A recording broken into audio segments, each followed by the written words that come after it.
Good morning, everyone. It is Monday, December 4th here in this United States, Washington. Anyways,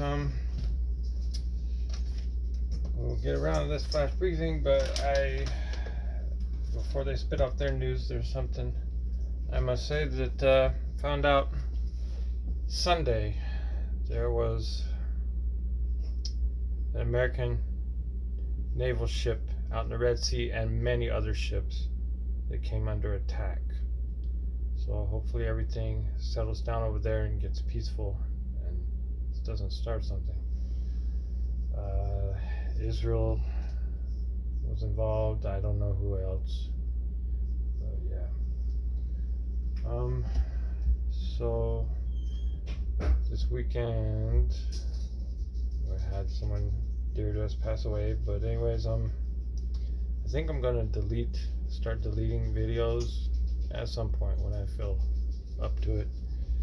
I'll leave the highlighted section, some dude's highlights, but that's it. Alright, let's get this started. Amazon flash briefing. Jamie, here's the latest from your flash briefing. In NPR News. Kind of dark out.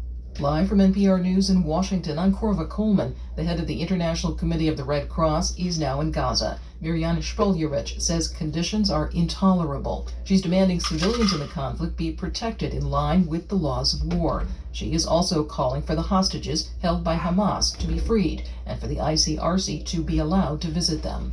Meanwhile, the UN is reporting an outbreak of hepatitis A in one Gaza facility where thousands of people are sheltering. NPR's Kat Lonsdorf has more. Shelters in Gaza, particularly in the south, are severely overcrowded, with thousands more staying in them than they were initially set up to hold, according to the UN Agency for Palestinian Refugees. This has made sanitary conditions difficult to maintain. The agency warned that they have witnessed, quote, significant increases in some communicable diseases and conditions like diarrhea, acute respiratory infections, skin infections, and lice. And now hepatitis A is spreading. This comes after the World Health Organization said last week that disease in Gaza could soon kill more people than bombs, as the health system collapses and clean water becomes increasingly hard to find.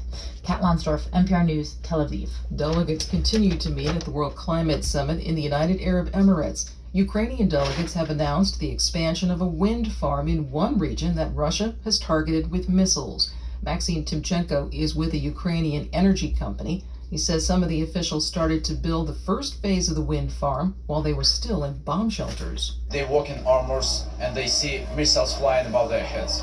And this is conditions under which we build the first phase. That's why we are proud of this achievement.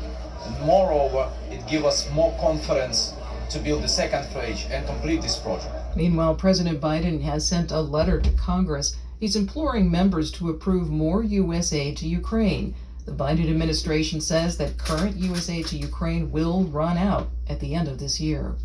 The Republican Party of Texas's Executive Committee has rejected a proposed ban on associating with Nazi sympathizers and Holocaust deniers.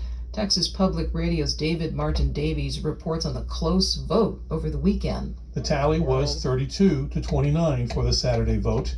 This removed from a Texas GOP pro-Israel resolution language that prohibited members of the party from associating with people who espouse or tolerate anti-Semitism, pro-Nazi sympathies, or Holocaust denial. It was 2 months ago that a prominent Texas conservative activist met with white nationalist Nick Fuentes, who is an avowed admirer of Hitler, and has called for a holy war against Jews.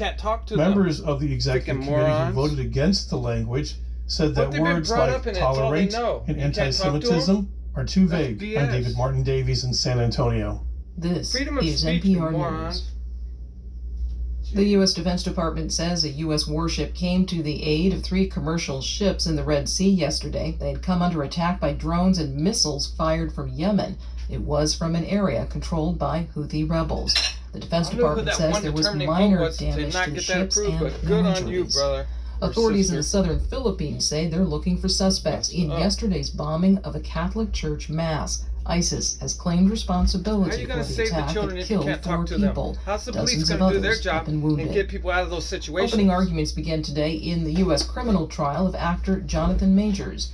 As NPR's Netta Make it Ulaby illegal to reports, talk to the him. actor That's some faces stupid charges stuff, of misdemeanor assault and harassment. The actor was accused by a now ex-girlfriend after an incident I last can't believe March in that came down to Manhattan. one vote to She get says that. Majors violently shot slapped down. and pushed her during an argument in a car. The charges have derailed Majors' Use your career heads. that Think had about been it. moving towards A-list roles, including in the Marvel Cinematic Universe. I've been dubbed many names by many people. A ruler, a conqueror. Majors' defense is expected to tell the jury of 3 men and 3 women that the actor was defending himself from the accuser, who they allege attacked him because of a text from another woman. If convicted, Majors will serve up to a year in prison.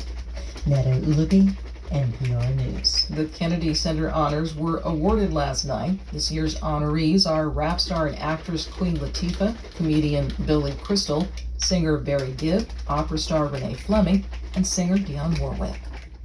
I'm Corva Coleman, NPR News. In NASA news, trying to do stellar observations from Earth is like trying to do birdwatching from the bottom of a lake. James B. Odom, Hubble Program Manager 1983 to 1990. The discovery after its launch that the Hubble Space Telescope's primary mirror suffered from a flawed, disappointed scientists who could not obtain the sharp images they had expected. But NASA Administrator Bill Nelson, U.S. Environmental Protection Agency, EPA Administrator Michael Regan, and other United States government leaders unveiled the U.S. Greenhouse Gas Center Monday during the 28th Annual United Nations Climate Conference, 28 Colombian pesos. NASA data is essential to making the changes needed on the ground to protect our climate. The U.S. Greenhouse Gas Center. During a ceremony in Washington November 30th, Angola became the 33rd country to sign the Artemis Accords. The Artemis Accords establish a practical set of principles to guide space exploration cooperation among nations, including those participating in NASA's Artemis program. NASA, in coordination with the U.S. Department of State, established the Artemis Accords in 2020. December 1st, 2023, it is my pleasure to share information about new hires within NASA's Science Mission Directorate, SMD, on this blog, and it is also my bittersweet duty to share information about retirements. After 40 years with NASA, Kristen Erickson, Director of NASA's Science Engagement and Partnerships Division, will retire at the Former NASA Acting Administrator Steve Yurchik passed away November 23rd at the age of 61, following a battle with pancreatic cancer. During his career spanned more than 3 decades with the agency, Yurchik rose in ranks to Associate Administrator, the highest-ranking civil servant, a position he held from May 2018 until January 2021. In weather. Currently, in Seattle it's 45 degrees Fahrenheit with showers. Today, you can expect rainy weather, with a high of 56 degrees and a low of 53 degrees. Alright, Amazon. Off. Amazon. Tell us a joke. Why did the biker gang go to the dentist? To get their choppers filled. I think they went to the gas station, but you know, what I know. I mean, I've ridden with them, but you know. Apparently I know. Okay. So,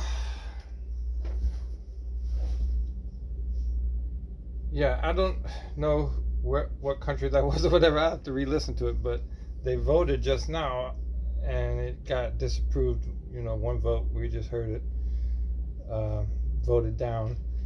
Not associating yourself with people in Nazi groups and things. So to not associate with them is to not talk to them, and that just don't work.